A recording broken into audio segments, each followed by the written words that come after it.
June 14, 1944, Camp Swift, Texas. Sunrise. The air's already warm, the kind of heavy, dust-carrying heat that sticks to your skin before the day even begins. A line of tired men marches across a gravel yard, boots crunching, chains rattling softly, guards walking alongside them with rifles slung low, German prisoners of war captured in North Africa and Sicily, blinking against the harsh American sun. Among them is Gefreiter Karl Heinemann, 24 years old, tan from desert fighting but pale with worry about everything that came after. He had been told that capture meant humiliation, maybe violence, certainly conditions worse than anything the Wehrmacht could imagine. Yet here he is being loaded onto the back of a flatbed truck. No shouting. No beatings, just a stern American sergeant checking names off a clipboard. As the truck begins to move, Carl grips the wooden slats and looks out at the landscape rolling by, wide open ranch fields, telephone poles cutting straight lines toward the horizon, and roads so smooth he feels no rattle beneath him. Nothing looks like the war-torn Europe he remembers. You can almost feel his confusion. Where exactly is the decadent, collapsing America he had been warned about? The convoy drives for nearly an hour before the first smokestacks appear in the distance, tall steel-gray giants rising above a sprawling complex of warehouses, rail lines, and cranes. The POWs murmur among themselves. Factories this size don't exist in Germany anymore, not intact anyway.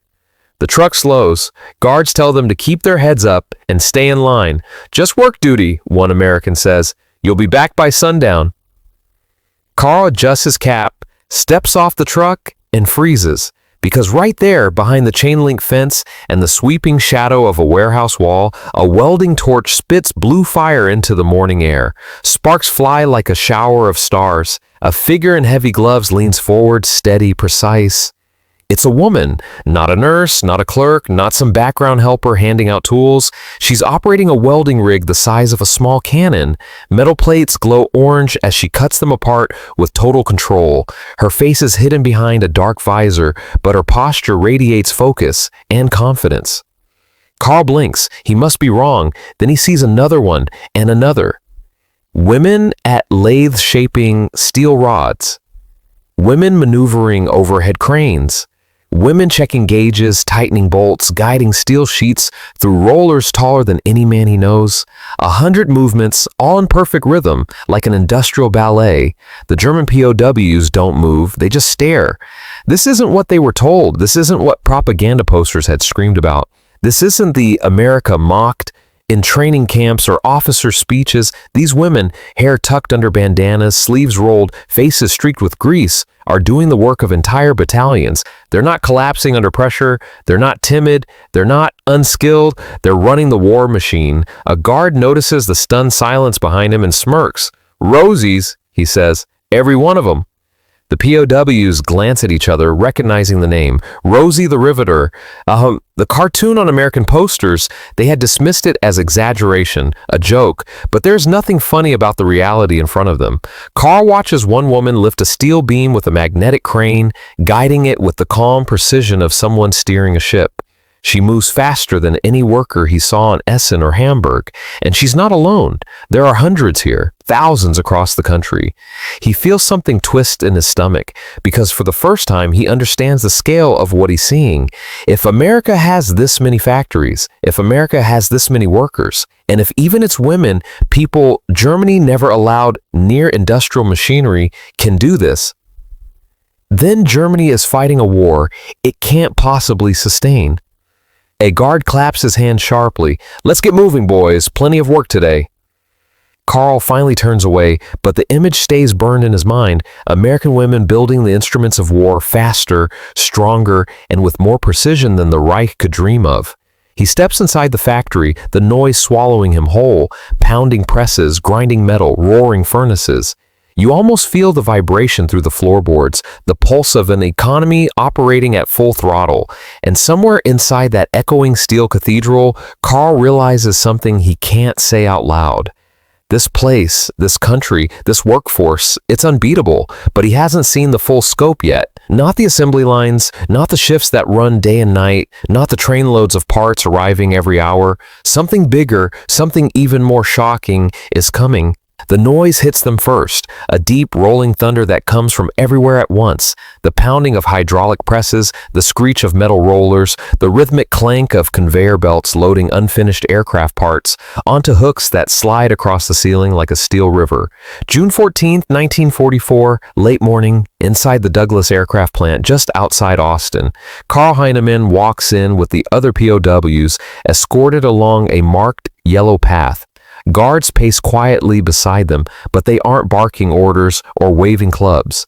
The factory itself is disciplined enough, the sheer scale of it forces everyone into respectful silence. The interior stretches so far that the far wall appears swallowed in haze. Massive overhead lamps glow like artificial stars, illuminating a world made entirely of aluminum, sparks, and motion. You can almost feel the vibration in your chest as machinery hammers metal into shape. Karl stops walking without realizing it, because the lines of workers, hundreds of them, aren't slowing down even for a second. Women with rolled-up sleeves guide fuselage frames onto jigs with exact precision. Others stand on elevated platforms, driving rivets into the skin of bombers. A team of welders crouches beside a half-assembled wing, flames casting blue-white reflections across their visors. Every single worker is in sync, not chaotic, not frantic, no wasted movement. It looks coordinated, as if someone choreographed an entire army of civilians into a machine that doesn't sleep. A guard nudges Karl's shoulder to keep him moving. Don't fall behind. You'll see enough before the day's done. But Karl doesn't hear him. He's too busy trying to understand how this is possible. In Germany, factories operated under constant threat. Air raids, shortages, broken machinery, missing workers drafted to the front. Even the large plants like Krupp and Messerschmitt were shells of what they once were. This place? It looks untouched by war, thriving even. The POWs are guided toward a set of work tables near a quieter corner. American supervisors greet them calmly, explaining the tasks in slow, clear English, using gestures when needed. No shouting, no humiliation. Karl and his group are assigned to sort metal fasteners and prep aluminum sheets, simple but essential work. It feels strange, almost disarming to be treated like a laborer and not a captured enemy, but the real distraction is happening just 20 feet away.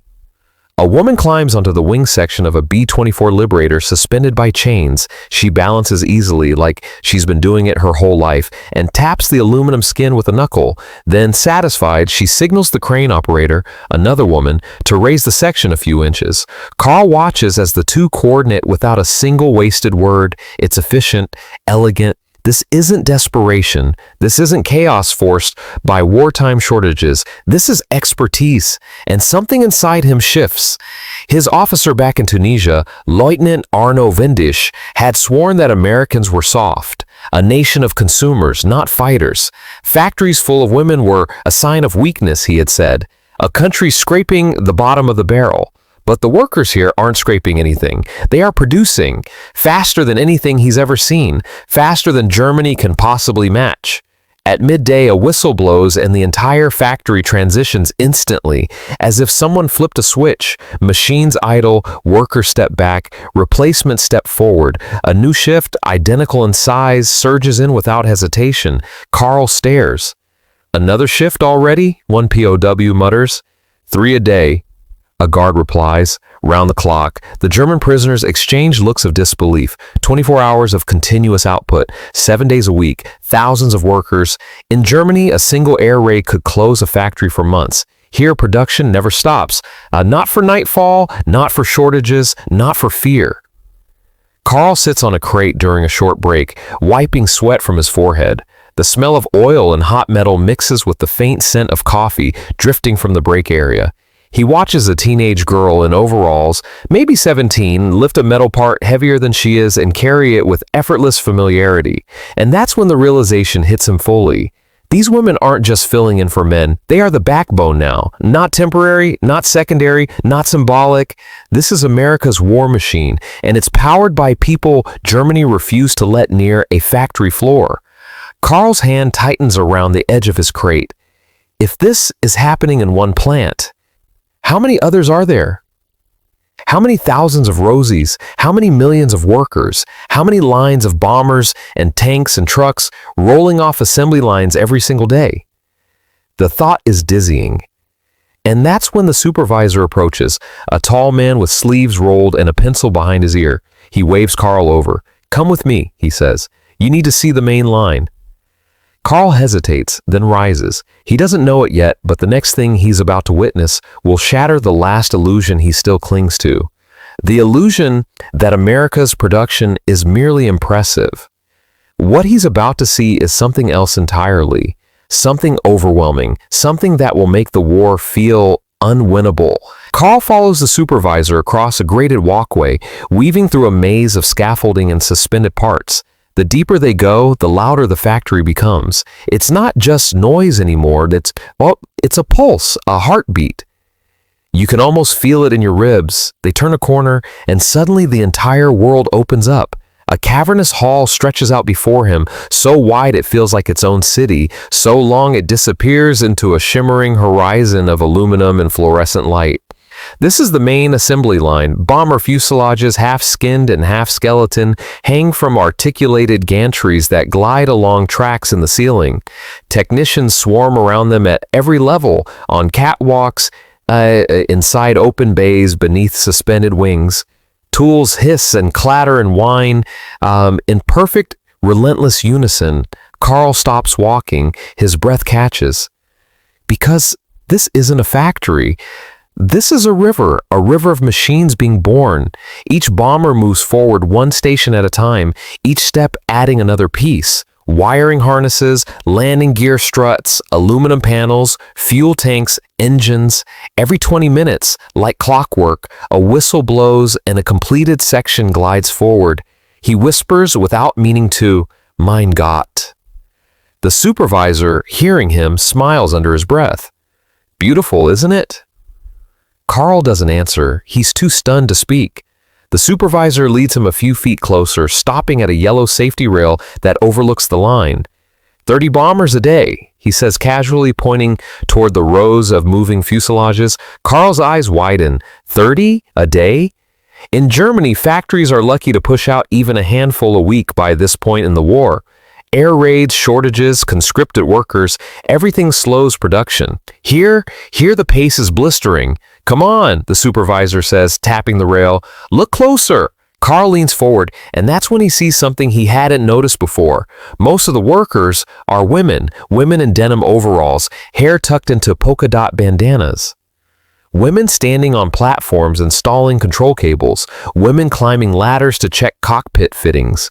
Women rolling tool carts down the line with fast, confident steps. Women performing tasks that his own officers had sworn only trained male mechanics could handle, but the more he watches, the clearer it becomes. These workers are not just capable, they are exceptional. He sees one woman align a wing spar with a precision that borders on artistry. He watches another feed wiring into the narrow throat of a fuselage without needing more than a glance at the schematic. A team of 3 coordinate the placement of a turret housing using nothing but hand signals. It's seamless, fast, professional, and something in his memory stirs. The speeches from German training camps, the propaganda films, the posters mocking America's workforce, all lies. The supervisor taps Carl's shoulder and nods toward a second line running parallel to the first. "Look over there." Carl shifts his gaze and his jaw drops. A second line, just as long, just as active, and farther down a third. Like a massive mechanical organism feeding itself, the plant is producing so many aircraft at once that the scale becomes dizzying. "You build fighters here too?" Carl asks quietly. "Not in this plant," the supervisor replies. "This one's bombers only." Bombers only, an entire complex for one type of aircraft. Carl tries to imagine the resources required. The steel, Aluminum, rubber, tools, skilled labor, electricity, and fuel to keep a place like this running. The numbers swell in his mind until they become absurd. Germany has nothing like this, not anymore, maybe not ever. You're thinking the same thing every POW thinks the first time, the supervisor says softly. You're wondering how we have the manpower. Carl doesn't respond, but the supervisor continues anyway, walking him a few steps farther down the railing. We don't just have manpower. He gestures toward the floor. We have woman power too. Carl watches the line again. He feels something shift. Something he's been holding on to for years, something drilled into him since he was a boy, the belief that Germany was unbeatable, that discipline and sacrifice and ideology were enough, that their enemies were weak, unfocused, soft. That belief begins to crack. And then the supervisor points toward the end of the line where something massive is moving. Carl squints.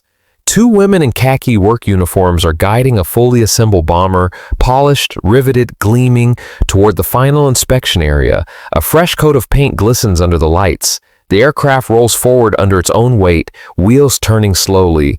A completed machine, ready for war. Carl grips the railing to steady himself, because in that moment he suddenly understands. Germany isn't losing because its soldiers fight poorly. It isn't losing because its officers are incompetent. It isn't losing because its technology is inferior. It's losing because America can do this, and not just once, not just here, everywhere. The supervisor checks his watch. Shift change in 10 minutes, he says. You'll want to see that too. Carl looks at him, confused. Shift change? But the floor is full, every station is manned. The supervisor just smiles. Oh, you'll see. Carl turns back to the assembly line, his heart pounding. He has no idea what's coming next, but it will overwhelm him even more than this. 10 minutes later, the factory floor moves into a strange kind of tension. Not panic, not disorder, just anticipation, like a giant machine preparing to inhale. Carl stands by the railing where the supervisor left him, eyes fixed on the rows of workers still moving with tireless focus.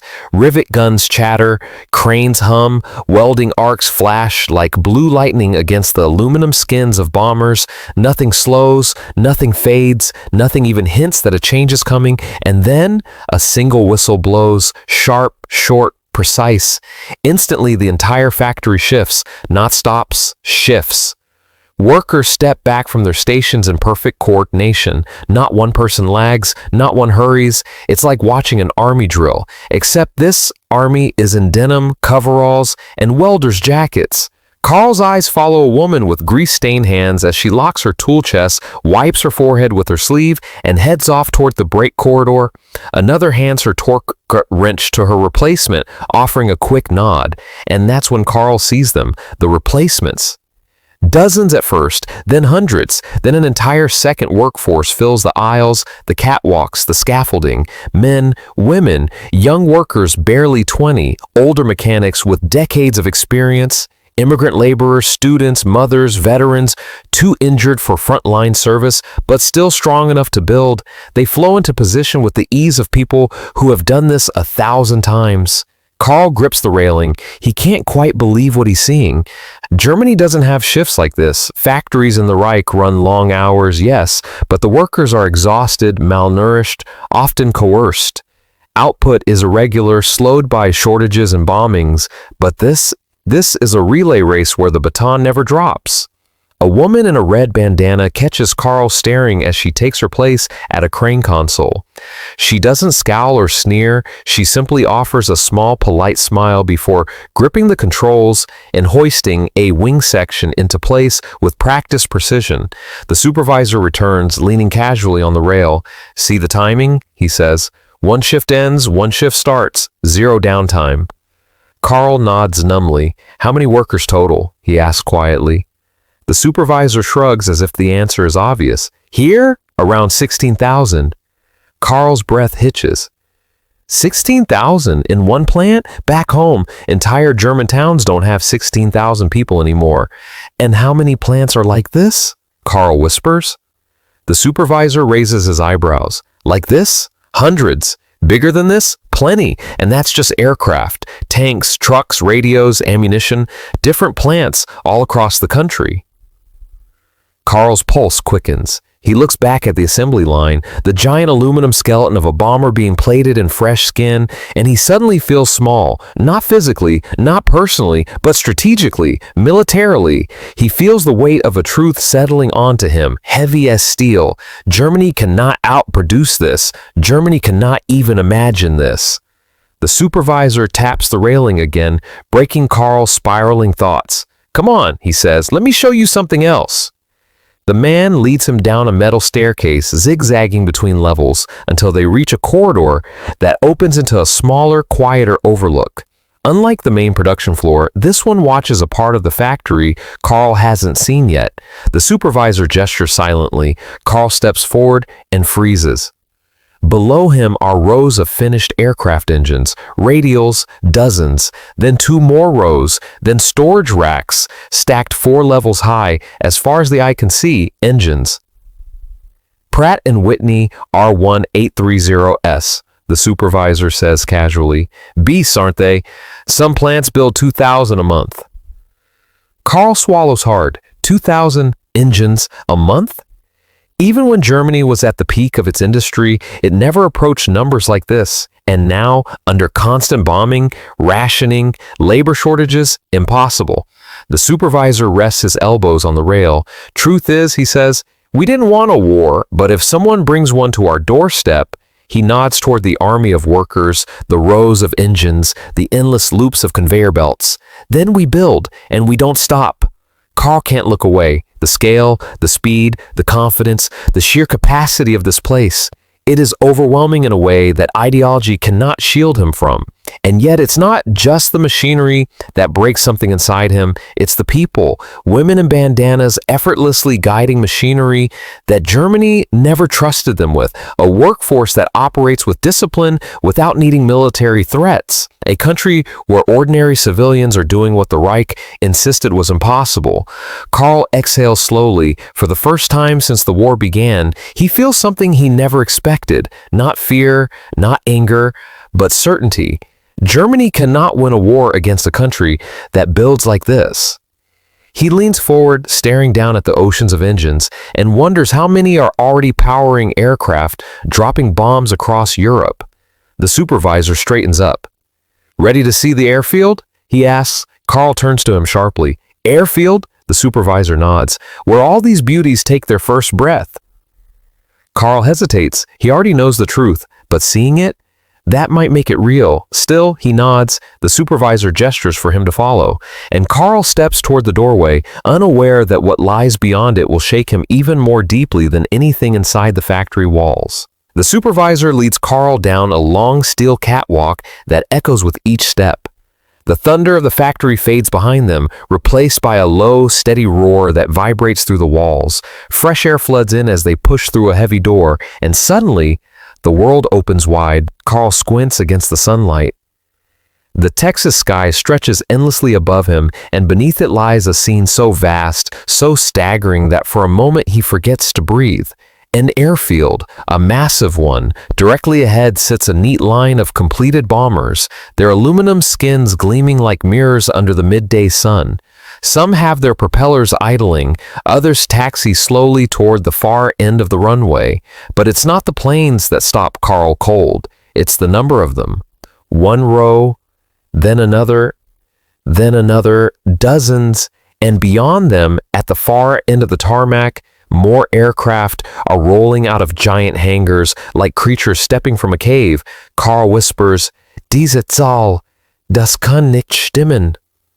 These numbers, they can't be real, but they are. The supervisor steps beside him, hands on his hips, nodding toward the runway. 2 completed every hour, he says, sometimes 3 if parts arrive early. Carl's heart sinks. 2 every hour, just from this plant? He stares across the expanse, trying to grasp the impossible math. Every plane represents thousands of parts, countless hours of labor, entire teams of engineers and welders and riveters. And America produces them like this? His stomach turns slightly. A bomber lifts off from the runway, its engines thundering as it climbs in a steady arc into the sky. Another begins its takeoff roll behind it. A third waits at the threshold, engines warming. The airfield has become a conveyor belt of aircraft, a living extension of the factory floor. The supervisor flicks a toothpick from one corner of his mouth to the other. "Europe thinks we're slow," he says. "They think we take our time, but when we start rolling," he nods toward the sky, "we roll big." Carl watches the ascending aircraft grow smaller, tilting southeast toward the horizon. He imagines dozens more doing the same each day, hundreds each month. How can Germany, bombed, blockaded, starved for resources, possibly keep pace? He feels a strange numbness settle in his chest. Not fear, not despair, just a cold, clear understanding spreading like ink. This is the war, not the front lines, not the trenches, not the deserts. This is the real battlefield, and Germany never stood a chance on it. The supervisor taps his shoulder. "Come on, there's more!" Carl follows without speaking, his boots crunching over gravel as they move across the perimeter trail. They pass fuel trucks, crates of ammunition, spare engines lined up on transport pallets, and mechanics performing final checks under the wings of newly built aircraft. Workers move with the same quiet urgency he saw inside the plant. No shouting, no frantic scrambling, just calm, confident efficiency. An entire system designed with one purpose: to never stop.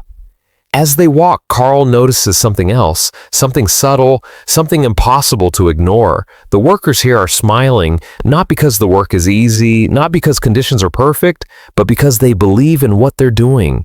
The Reich's propaganda had claimed Americans were soft, lazy, incapable of unity, yet these people, men and women, side by side, move with an energy he's never seen in Germany. The war hasn't broken them, it has galvanized them. He slows his pace. It's like he searches for the words. It's like the entire country is building the war. The supervisor nods once. That's the idea. Carl swallows hard. In Germany, the war feels like an elite affair. Officers, party members, the military machine pushing civilians from one demand to the next. But here, the nation feels shared, as if victory isn't something the soldiers earn alone, but something built by millions of ordinary hands. Carl's eyes drift back toward the assembly building, the towering columns of smoke, the rhythmic beat of machinery still echoing faintly through the open air. He thinks of the women guiding cranes, shaping aluminum, measuring, wiring, installing turrets. He thinks of the lines of engines stacked like steel trees. He thinks of the second and third shifts that flood the plant every 8 hours. He thinks of the aircraft taking flight while others roll out to replace them. And he realizes the United States is not merely fighting a war, it is manufacturing victory, brick by brick, bolt by bolt, hour by hour. The supervisor stops at the fence line, resting one boot on the lower rail and looking out over the field. Hard to picture this all at once, ain't it? Carl doesn't answer. He can't. His throat is tight. His mind is spinning. His worldview, the one drilled into him since childhood, is collapsing silently under the weight of what he's seen. Nearby, another bomber roars to life. Its engines turn faster, faster, until the blades blur into perfect circles. The aircraft begins to taxi toward the runway. Carl watches it pass, so close he can see the reflections on the cockpit glass. Inside, a test pilot waves to a group of workers. They wave back. Not one of them looks impressed. Not one of them looks intimidated. This is normal here. This is routine. This is every day. The supervisor steps back from the fence. "We can head in now," he says. "You've seen what most POWs take weeks to understand." Carl turns one last time to watch the bomber lift off, wheels retracting as it climbs into the warm Texas sky. And in that moment, in the roar of the engines and the shine of the metal and the endless blue above him, his final resistance breaks. The truth settles in his chest like a stone. Germany is not outnumbered. It is outbuilt, outproduced, outworked. And nothing, no strategy, no miracle weapon, no last-ditch counteroffensive can stop this tide, not anymore. He lowers his gaze, shoulders heavy but strangely calm. For the first time, he sees the future clearly, and it does not belong to the Reich. The next morning arrived cold and pale, the sun barely touching the rows of barbed wire that framed the POW camp.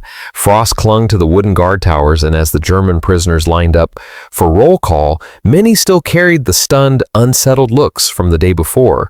Something invisible, something heavy, hung over them. They had all seen the same thing, and none of them knew quite what to do with it. Kurt Vogel stood in the line, hands shoved into his pockets, replaying the scene in the factory over and over. The rhythm of the machines, the sparks flying from the welders, the easy confidence of those women, the speed, the precision, the teamwork that felt almost military in its discipline. But most of all, he remembered their expressions. Calm, determined, not frightened of the noise or the heat or the heavy steel. Women who had never seen the inside of a factory before the war, now outperforming the industrial backbone of Germany.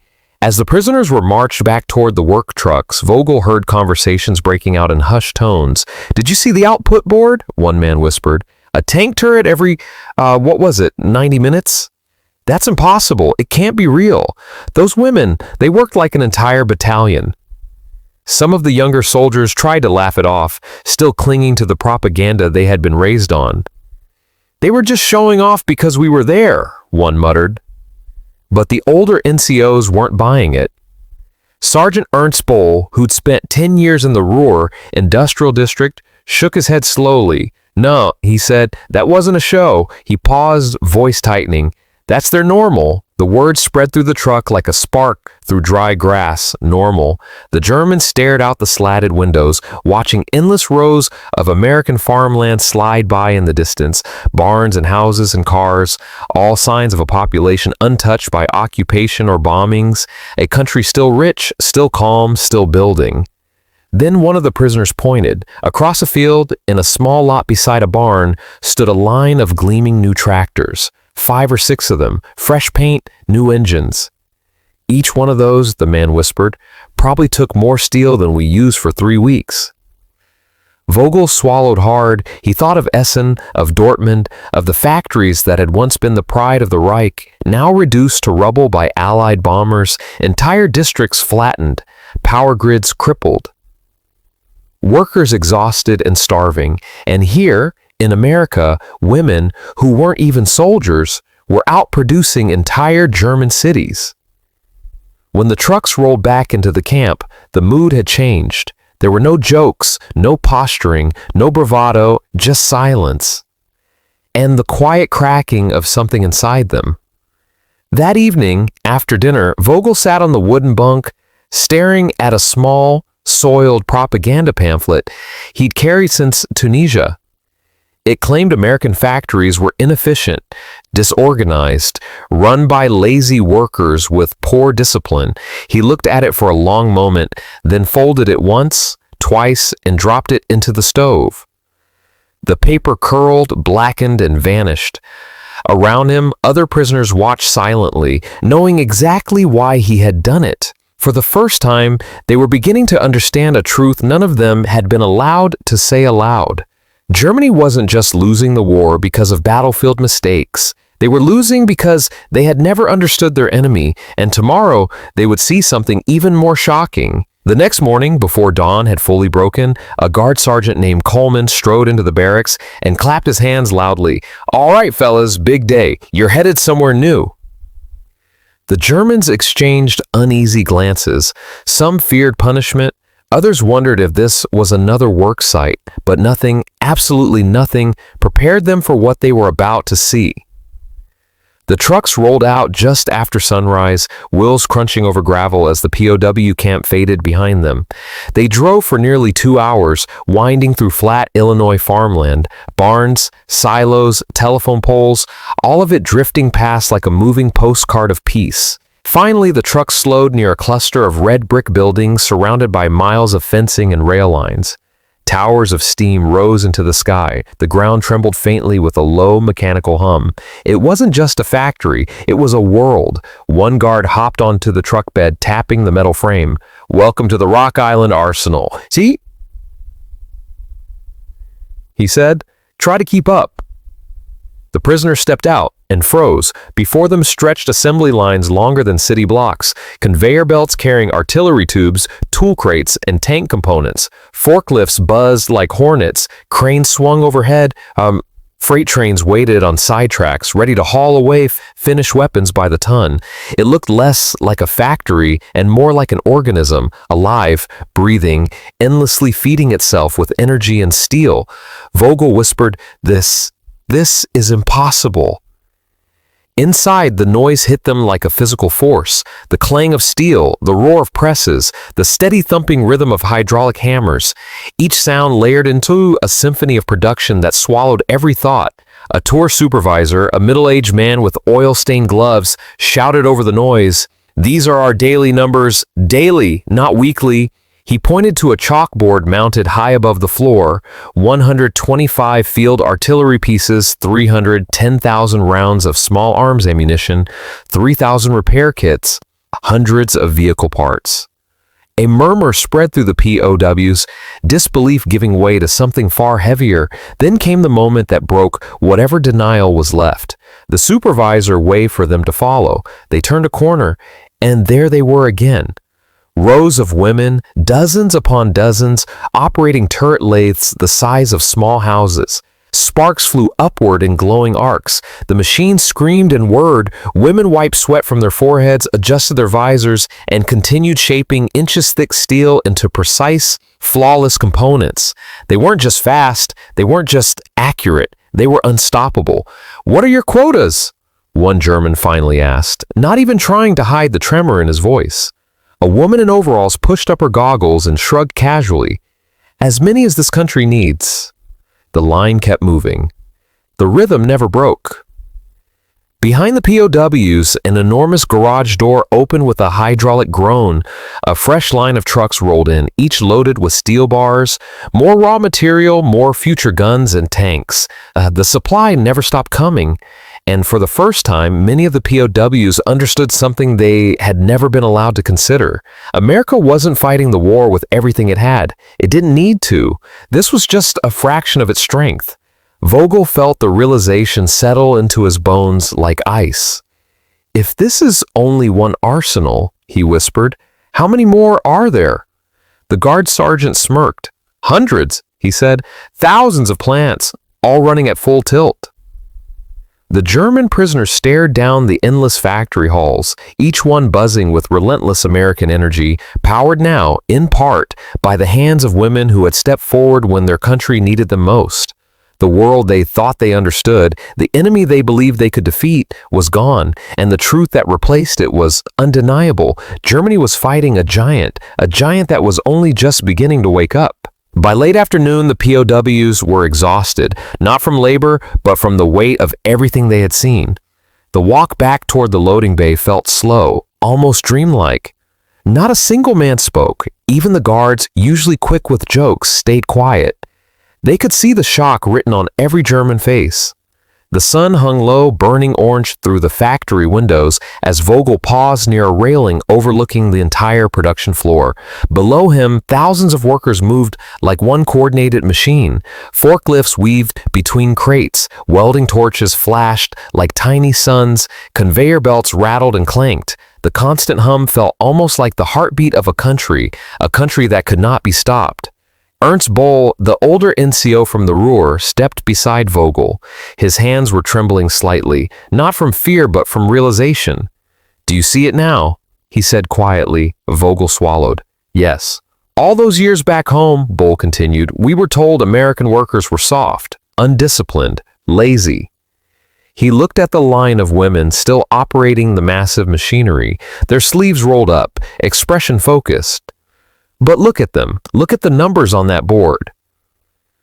A loud clang echoed across the factory as a newly finished artillery piece slid into place, ready for inspection. Boll shook his head. "No propaganda can hide what we saw today." Another POW approached, a young Luftwaffe mechanic named Rudy. His face was pale. "I thought we still had a chance," Rudy murmured. "I thought if we held the line in Normandy, if the U-boats cut off enough supplies." His voice trailed off as he stared at a row of freight cars being loaded with crates. stamped U.S. Army ordnance. Each one represented more equipment than his entire unit in France had received in 4 months. Then came the moment none of them expected. A female foreman, short, dark-haired, her voice carrying easily over the noise, called out to a group of workers, "All right, ladies, that's quota for today. Great work." The women cheered, wiped their hands, and began shutting down their equipment. Some joked with each other, some headed straight for the vending machines, some simply stretched their arms, tired but satisfied. Vogel stared in disbelief. "That was today's output," he whispered. "That wasn't effort at maximum capacity." Bull nodded grimly. "That was ordinary." A train whistle echoed from outside the building, long, sharp, commanding. The POWs turned to see a locomotive rumbling past, hauling dozens of boxcars filled with more finished equipment than Germany's entire 1944 production lines could manage in weeks. At that moment, the last layer of denial fell away. For months, the German soldiers had tried to convince themselves the Allied advance was the result of luck, or strategy, or temporary setbacks. But here, in this factory, the truth stood in front of them in steel and motion. Germany could win battles, but America could build war, and the war was going to be decided by whoever could build the longest, fastest, and strongest. Vogel closed his eyes, the realization hitting him harder than any shell burst he'd ever witnessed. "We never had a chance," he murmured. Bull replied quietly, "No, we just didn't know it until now." Outside, the last rays of sunlight turned the arsenal gold. The rhythmic pounding of the machine slowed as workers clocked out, heading home to warm dinners, electric lights, and safety. The POWs were escorted back to the trucks, feet dragging, eyes unfocused, spirits hollowed out. Behind them, the factory kept glowing in the twilight, a monument to the truth they could no longer avoid. But the most surprising revelation of all still waited for them, back at the camp, where an unexpected conversation would shatter the last myth they held about America. By late afternoon, the POWs were exhausted, not from labor, but from the weight of everything they had seen. The walk back toward the loading bay felt slow, almost dreamlike. Not a single man spoke. Even the guards, usually quick with jokes, stayed quiet. They could see the shock written on every German face. The sun hung low, burning orange through the factory windows as Vogel paused near a railing overlooking the entire production floor. Below him, thousands of workers moved like one coordinated machine. Forklifts weaved between crates. Welding torches flashed like tiny suns. Conveyor belts rattled and clanked. The constant hum felt almost like the heartbeat of a country that could not be stopped. Ernst Boll, the older NCO from the Ruhr, stepped beside Vogel. His hands were trembling slightly, not from fear but from realization. "Do you see it now?" he said quietly. Vogel swallowed. "Yes." "All those years back home," Boll continued, "we were told American workers were soft, undisciplined, lazy." He looked at the line of women still operating the massive machinery, their sleeves rolled up, expression focused. "But look at them. Look at the numbers on that board." A loud clang echoed across the factory as a newly finished artillery piece slid into place, ready for inspection. Boll shook his head. "No propaganda can hide what we saw today." Another POW approached, a young Luftwaffe mechanic named Rudy. His face was pale. "I thought we still had a chance," Rudy murmured. "I thought if we held the line in Normandy, if the U-boats cut off enough supplies." His voice trailed off as he stared at a row of freight cars being loaded with crates stamped U.S. Army ordnance. Each one represented more equipment than his entire unit in France had received in 4 months. Then came the moment none of them expected. A female foreman, short, dark-haired, her voice carrying easily over the noise, called out to a group of workers, "All right, ladies, that's quota for today. Great work."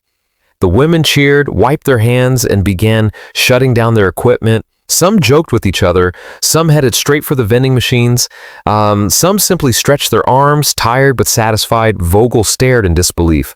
"That was today's output," he whispered. "That wasn't effort at maximum capacity." Bull nodded grimly. "That was ordinary." A train whistle echoed from outside the building, long, sharp, commanding. The POWs turned to see a locomotive rumbling past, hauling dozens of boxcars filled with more finished equipment than Germany's entire 1944 production lines could manage in weeks. At that moment, the last layer of denial fell away. For months, the German soldiers had tried to convince themselves the Allied advance was the result of luck or strategy or temporary setbacks, but here, in this factory, the truth stood in front of them in steel and motion. Germany could win battles, but America could build war, and the war was going to be decided by whoever could build the longest, fastest, and strongest. Vogel closed his eyes, the realization hitting him harder than any shell burst he'd ever witnessed. "We'd never had a chance," he murmured. Bull replied quietly, "No, we just didn't know it until now." Outside, the last rays of sunlight turned the arsenal gold. The rhythmic pounding of the machine slowed as workers clocked out, heading home to warm dinners, electric lights, and safety. The POWs were escorted back to the trucks, feet dragging, eyes unfocused. Spirits hollowed out. Behind them, the factory kept glowing in the twilight, a monument to the truth they could no longer avoid. But the most surprising revelation of all still waited for them, back at the camp, where an unexpected conversation would shatter the last myth they held about America. The morning sun spilled pale light across the camp, illuminating frost on the barbed wire and casting long shadows from the guard towers. The POWs moved in silence, still heavy with the memories of Rock Island and the arsenal, still grappling with what they had seen. Karl Vogel walked beside Ernst Boll and Rudy, eyes fixed on the ground. The cold wind bit at their faces, but no one shivered. Not from the cold, from the weight of understanding. Across the yard, a group of women POW labor supervisors approached with clipboards. They weren't soldiers, they didn't carry weapons, but their presence carried authority. Their movements were precise, confident, a reflection of the efficiency they had shown in the factories. "You will report to your workstations immediately," one of the supervisors called out. Her tone left no room for argument. "We expect the same output today as yesterday." The Germans looked at each other. Not a single man hesitated, not because they wanted to comply, but because they had internalized something far more profound. They were powerless to alter the course of production, the course of the war, or the truth they had just witnessed. As they filed toward the trucks that would carry them to another factory assignment, Vogel's thoughts were unrelenting. He replayed images of women guiding cranes, welding bomber wings, assembling engines, all with a precision and focus Germany had never permitted. He remembered Captain Morris in the mess hall. "You saw the truth today. I figured you deserved the whole truth." The words had burned into him like a brand. Truth. That was the only word that could describe what they had witnessed.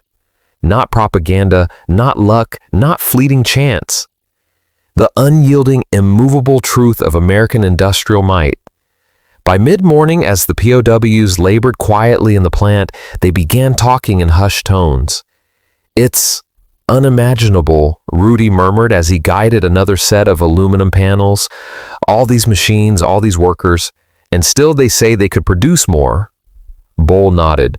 "Germany could never do this. Not with all our factories, all our men, never." Vogel paused, wiping sweat from his brow. He glanced around the massive factory floor, now humming like a river, and a strange mix of awe and resignation filled him. It wasn't defeat in the traditional sense. No guns had fired at them today, no bombs had dropped. Yet the reality was undeniable. They were witnesses to a force too vast, too capable, too relentless to overcome. By the end of the day, the POWs returned to their barracks, exhausted but enlightened. Some wrote in their journals, unable to speak the truth aloud. Others simply stared at the walls, replaying every detail of what they had seen. And in the quiet, one realization spread among all of them. The women they had mocked in their own minds, the factories they had assumed were weak, the unassuming Americans, they were the real weapon. It wasn't bombs, it wasn't tanks, it wasn't generals. It was the relentless capacity to produce, to adapt, to innovate, to keep moving, day after day, shift after shift, year after year. And with that understanding came a strange sense of clarity, a surrender not of body, but of illusion. Carl Vogel lay on his bunk that night staring at the ceiling. He could still hear the hum of machines in his mind, the whir of rivets, the hiss of welding torches, the rhythmic pounding of presses. It was almost comforting in its certainty. He knew one thing for certain: the war had already been decided long before he arrived, and the force that had won it, women, civilians, engineers, and workers all united, was a truth he could never unsee. Outside, the night sky stretched wide and calm. Somewhere in America, factories continued to hum, engines continued to roll off assembly lines, and planes continued to climb into the sky. The German POWs trapped in barbed wire understood at last what true power looked like: not ideology, not heroics, not bravado, organization, determination, relentless production. And with that, they closed their eyes, carrying that lesson with them for the rest of their lives. And as the German POWs settled into the quiet of the camp, one truth remained unmistakable. Victory in World War II was not just fought with guns, tanks, or brave soldiers. It was won in factories, on assembly lines, and in the unwavering dedication of ordinary people, men and women who refused to stop, who refused to yield, who built history with their own hands. And as we look back at that moment, it reminds us that history isn't just dates and battles. It's human stories, surprising twists, and lessons that still resonate today. If this story left you stunned by the sheer scale of America's wartime production, or inspired by the women who powered the factories, make sure you hit that like button. Share your thoughts in the comments below. Which moment in this story shocked you the most? And if you want more cinematic, high-retention stories from World War II, subscribe and ring the bell so you never miss an episode.